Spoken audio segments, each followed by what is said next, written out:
I still remember the way her hand felt the first time I held it. Cold. Steady. Like she had already decided, years before I ever existed, that she would never need anyone. That was the woman I fell in love with in college. The woman everyone called the Ice Queen. The woman who, somehow, against every odd, married me. Her name is Serafina. And this is the story of how I nearly lost her, how I nearly destroyed the only good thing I ever had, and how she, the coldest woman in any room, burned everything down just to win me back. It started back in university. I was nobody. Scholarship kid. Second-hand coat. She walked into economics class like she owned the building, like she owned the air we were breathing. Blonde hair pinned up tight. Eyes that could cut glass. She sat 3 rows ahead of me and never once looked back. The whole campus was afraid of her. The professors were afraid of her. I was afraid of her. But I loved her. Quietly. Desperately. The kind of love that rots inside you when you never say it out loud.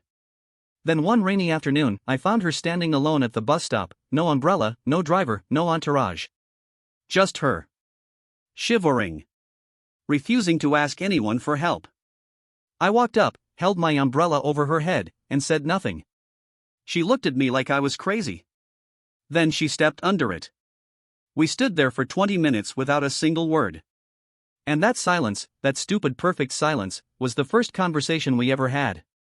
We started studying together. She never called it dating. She called it efficient collaboration. I called it the happiest weeks of my life. She helped me pass statistics. I made her laugh exactly twice, and both times she looked almost angry that it had happened. That was Serafina. She felt everything and showed nothing. There was someone else, though. Someone who had been there long before me. His name was Vincent. Childhood friend. Family friend. The kind of man who smiles with all his teeth and none of his eyes. He had known her since they were children. His father had saved her father's life years ago, back when their families had nothing, back when loyalty meant something. Because of that, Serafina owed him a debt of gratitude. And Vincent never let her forget it. Even in college, he was always there. Sitting too close. Laughing too loud at jokes she didn't make. Touching her shoulder like he had a right to it. She never pushed him away. She never saw a reason to. To her, he was the son of the man who saved her father. He was obligation. He was memory. He was not a threat. But to me, watching him lean into her space, watching her tolerate it because she thought she had to, he was everything I was afraid of. Still, she chose me. On graduation night, under the worst fireworks I have ever seen, she looked at me and said, with that flat voice she used when she was feeling the most, "I suppose you will do. Marry me." And I did. I married her the following spring. The first year was the best year of my life. She was cold in public and warm in private, and I learned to read the difference. A squeezed hand under the table meant "I love you."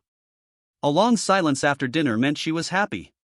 A rare smile aimed at me across a crowded room meant I was the only person in the world who mattered to her. I told myself I understood her. I told myself it was enough. Then she took over her father's company. She became the CEO. And the woman I married started disappearing behind the title. Vincent came back into our lives around then. He started showing up at her office. At her charity galas. At the dinners I wasn't invited to because they were business. Always business. Always something only he could help with.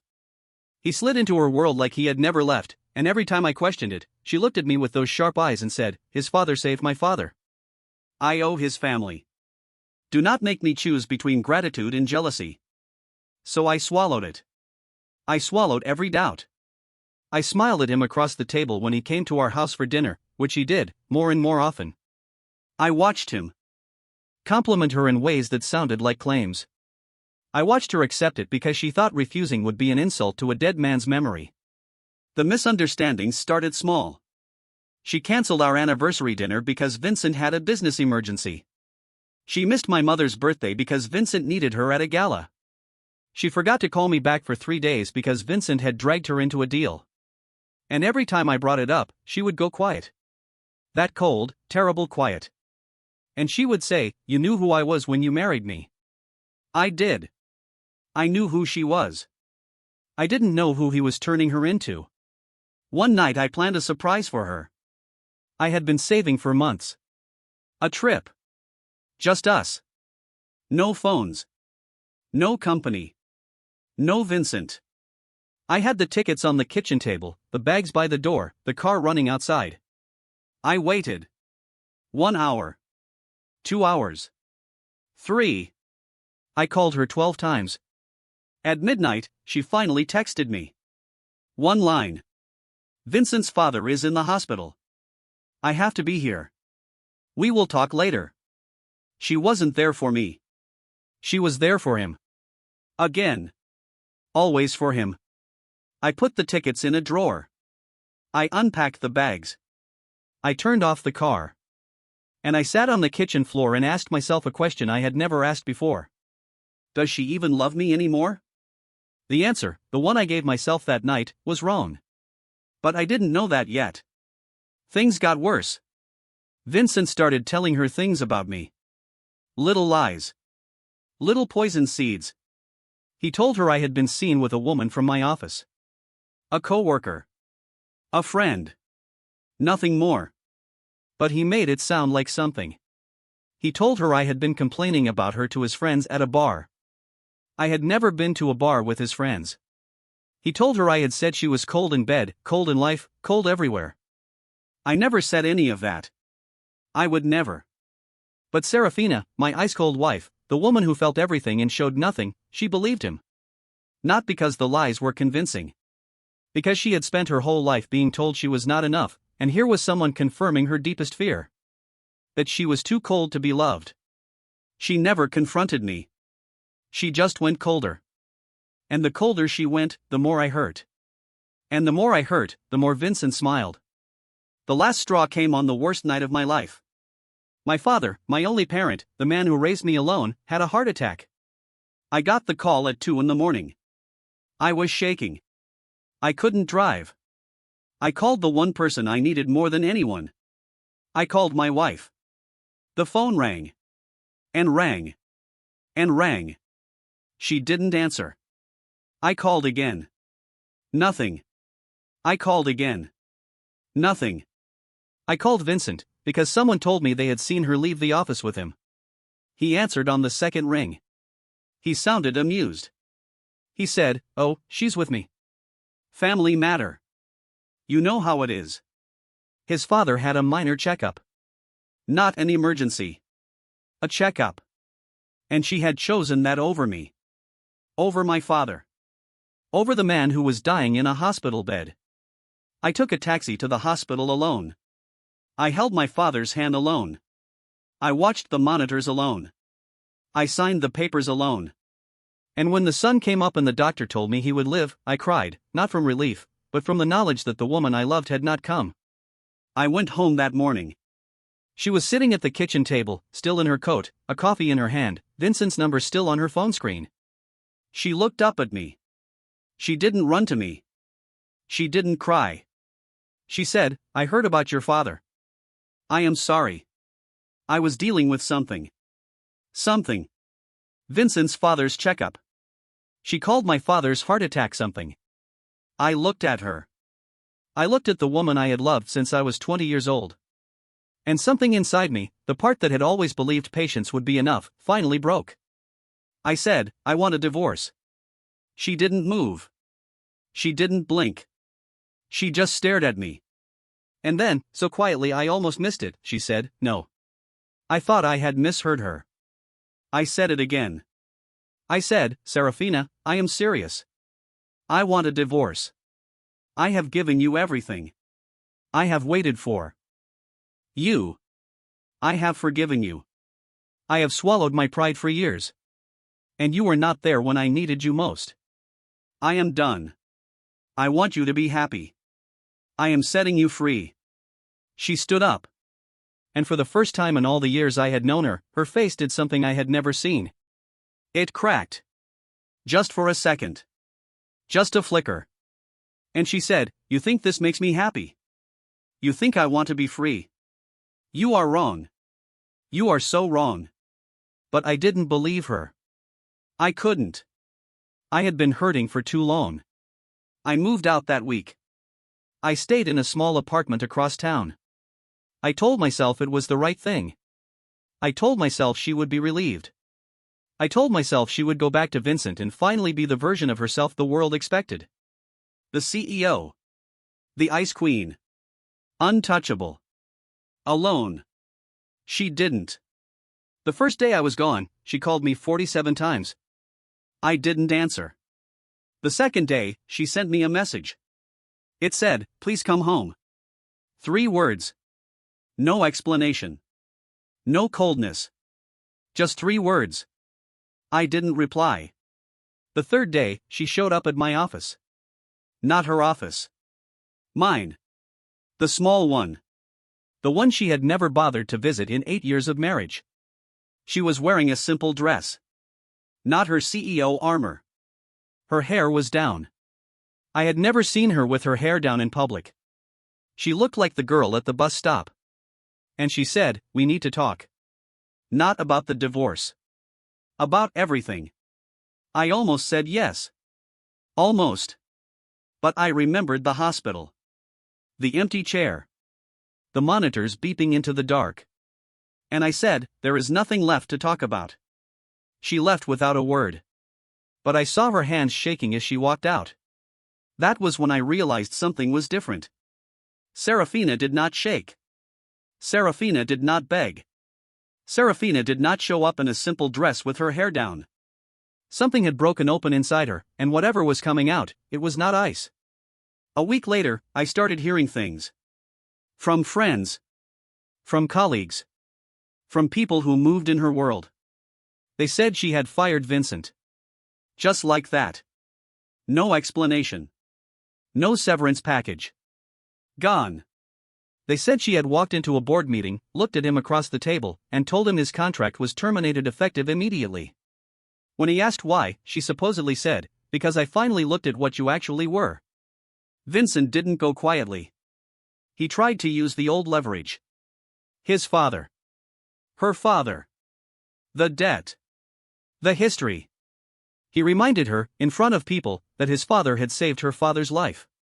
And she, according to the story, looked at him with those eyes and said, "My father would be ashamed that his gratitude was used as a weapon against his own daughter. Your father saved a man. You tried to destroy his family. You are not your father. You are not welcome here anymore." I didn't believe it at first. It sounded too dramatic. Too unlike her. But then I saw the company press release. Vincent's name was gone. Every trace of him was gone. She had scrubbed him from her world completely. Then she came to me again. This time, she came with a folder. A thick one. She put it on my table and she said, "I know you do not believe me. So I am going to show you. Everything." I opened the folder. Inside were records. Phone logs. Messages. Surveillance reports from her own security team. Photographs. A timeline that went back years. And it showed, in cold hard evidence, everything Vincent had done. Every lie he had told her about me. Every manipulation. Every time he had engineered a situation to keep her away from me. Every time he had intercepted a message, changed a plan, whispered a poison word. He had even, I saw with a sick feeling in my stomach, been the one who made sure she didn't get my calls the night my father collapsed. He had taken her phone. He had told her it was a business dinner. He had kept her away on purpose. She had not chosen him over me. She had been lied to. Controlled. Isolated. And she had been too proud, too cold, too afraid of her own feelings to see it. I looked up at her. She was standing across the room, arms folded, eyes wet. Serafina. The Ice Queen. Crying. She said, "I failed you. I failed us. I thought being strong meant never needing anyone. I thought showing you love would make me weak. I let a man who pretended to be my friend steal my husband from me, and I did not even see it. I do not deserve you. But I am asking you anyway. Do not sign those papers. Not yet. Give me one chance. Just one." I didn't say anything. I couldn't. Because the anger was still there. The hospital was still there. The years of loneliness were still there. But so was the girl at the bus stop. So was the woman who had said, "I suppose you will marry me." So was every silent squeeze of my hand under a table that meant "I love you." I told her I needed time. She nodded. She said, "I will wait. However long it takes. I will wait." And she did. She waited. She didn't pressure me. She didn't send lawyers. She didn't fight the divorce. She just waited, and while she waited, she dismantled everything Vincent had built. She went to his business partners and told them the truth. She went to the charity boards and resigned from the ones he controlled. She went to his father, the old man who had saved her father, and she knelt in front of him and said, "I honor what you did. I will always honor it. But your son tried to destroy my marriage. I cannot have him in my life anymore." The old man, according to what I heard later, had wept. Not from anger. From shame. Vincent tried to retaliate. He leaked stories to the press. He tried to paint her as unstable. He tried to contact me directly, to convince me she was the villain. He sent me messages saying she had never loved me, that I was a placeholder, that she only wanted me back because she could not stand losing. I almost listened. Almost. But then I looked at the folder again. I looked at the evidence. And I saw a woman who had spent years being manipulated by someone she trusted, and who, when she finally saw the truth, did not run. She fought. 1 month after I moved out, Serafina did something I will never forget. She held a press conference. Not for the company. For herself. She stood in front of cameras and reporters, and she said, "I have spent my entire life being told I am cold. I believed it. I built my career on it. I let it infect my marriage. I let a man I thought was my friend use my father's memory to control me. I failed the one person who ever loved me without asking for anything in return. My husband. He is not my husband because I deserve him. He is my husband because he chose me when no one else would have. And I lost sight of that. I am standing here today not as a CEO, but as a woman who is asking the man she loves for forgiveness. I do not deserve it. But I am asking." The video went everywhere. Everyone saw it. Her board. Her rivals. Her employees. The world saw the Ice Queen melt. And I saw it on my phone, alone in my small apartment, and I cried for the second time in my life. I called her that night. She answered on the first ring. She said, "You called." I said, "I saw it." She said, "I meant every word." I said, "I know." There was a long silence. The kind we used to share under umbrellas and across study tables and in kitchens at midnight. And then I said, "I am not ready to come home." She said, "I know." I said, "But I am ready to talk." She said, "That is enough. That is enough for me." We talked. 4 hours. 4 days. She told me everything she had never said.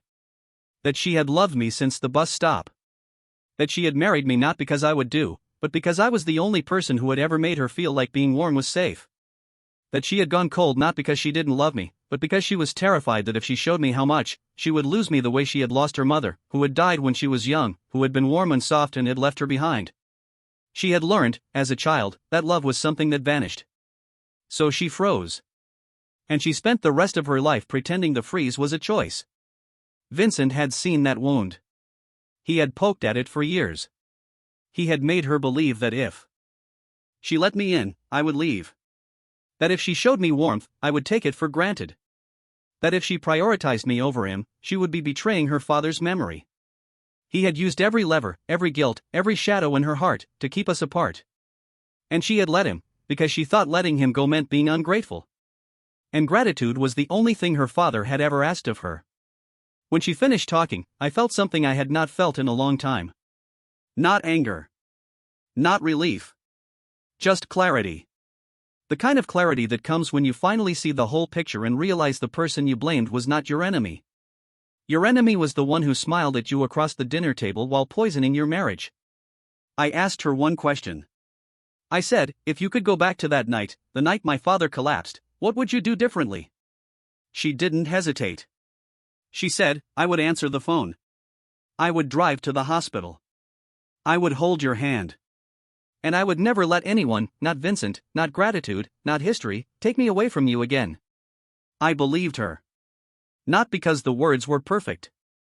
Because her voice broke when she said them. And Serafina's voice never broke. We agreed to try again. Not to pretend nothing had happened. Not to start over like children. But to rebuild, brick by brick, on the truth. She moved out of the big house for a while. We lived separately but met every day. She came to my apartment with takeout food and bad movies, and she laughed, really laughed, more in those weeks than in all our years of marriage. She introduced me to a version of herself I had never met. The girl before the ice. The girl who had existed before her mother died, before her father taught her that debts mattered more than feelings, before Vincent taught her that warmth was weakness. And slowly, piece by piece, I fell in love with her again. Not the same love. A harder love. A love that knew the worst and chose to stay. Vincent, meanwhile, destroyed himself. Without Serafina's company to lean on, his own business crumbled. People who had tolerated him for her sake dropped him. The press, the same press he had tried to use against her, turned on him. His father's old friends quietly distanced themselves. He ended up alone, exactly where he had tried to put me. I did not celebrate. I did not gloat. Serafina did not either. She said, he was my friend once. Or I thought he was. I mourn the friendship. I do not mourn the man he chose to become. 6 months after the night I asked for a divorce, I tore up the papers. I did it in front of her. In our kitchen. The same kitchen where I had once sat on the floor and wondered if she loved me. She watched me rip them and she did not say a word. She just walked over, took my face in her hands, and pressed her forehead to mine. And she whispered, I will spend the rest of my life making sure you never have to ask that question again. We moved back into the house together. The first night, she cooked dinner. She was terrible at it. The rice burned. The sauce was wrong. She set off the smoke alarm twice. I sat at the table and laughed until my ribs hurt. She stood in the kitchen, covered in flour, glaring at me, and for the first time in our entire marriage, she laughed with me. Not at me. With me. And that sound, that rare, impossible sound, was worth every night I had spent alone. She changed after that. Not completely. She was still the CEO. Still sharp. Still terrifying in boardrooms. But she came home at 6 now, not midnight. She answered her phone on the first ring. She held my hand in public. She said the words I had waited years to hear, not in grand gestures, but in small ones. Before meetings. After arguments. In the middle of the night when she thought I was asleep. I love you. I love you. I love you. Like she was making up for every time she had swallowed them. My father recovered. He came to live with us for a month. She sat with him every morning. She learned to make his tea the way he liked it. She listened to his stories about my mother, stories I had never heard her ask about before. One afternoon, he took her hand and said, "You are not what they say you are." She said, "What do they say?" He said, "Cold."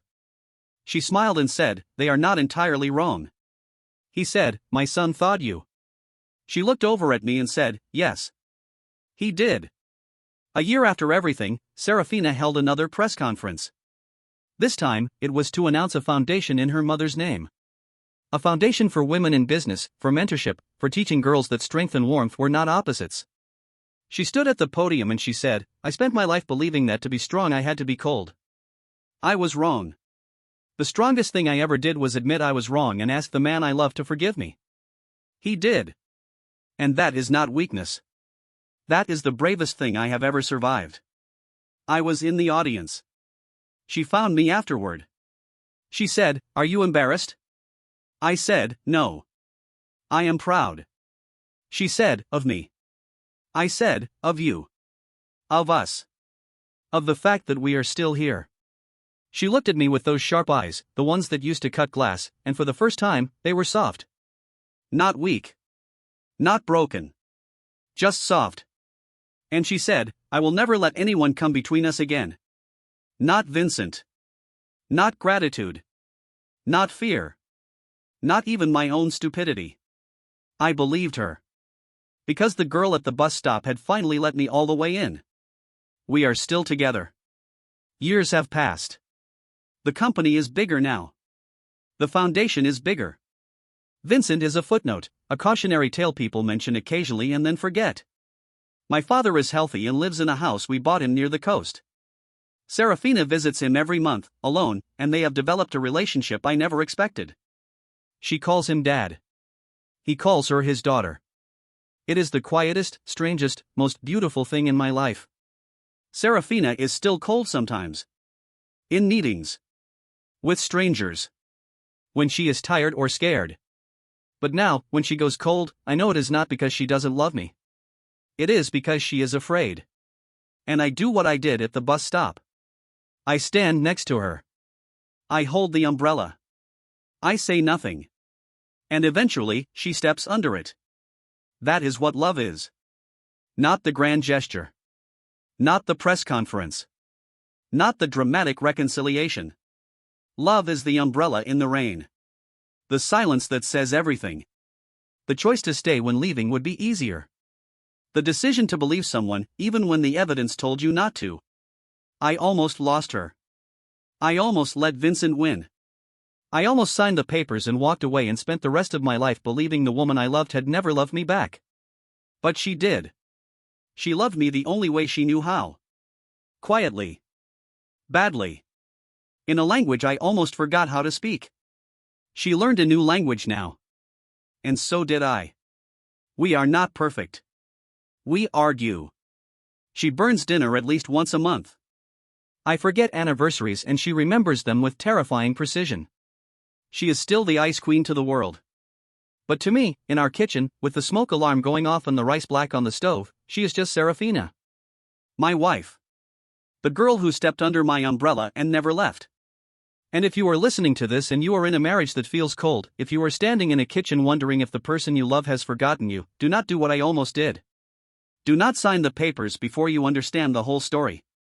Do not let the Vincents of the world write your ending. Look deeper. Ask harder. And when you find the truth, if the truth is love, fight for it. Even if it is frozen. Even if it hurts. Especially then. Because ice melts. But only if you stay long enough to warm it. That is my story. That is our story. And I am telling it to you now because someone, somewhere, is standing in the rain right now, holding an umbrella over someone who has not yet learned to step under it. Do not walk away. Just wait. The rain stops. The ice breaks. And underneath it, if you are lucky, if you are patient, if you are brave enough to stay, there is a heart that has been waiting for you the entire time. My name is not important. Her name is Serafina. And she is the love of my life.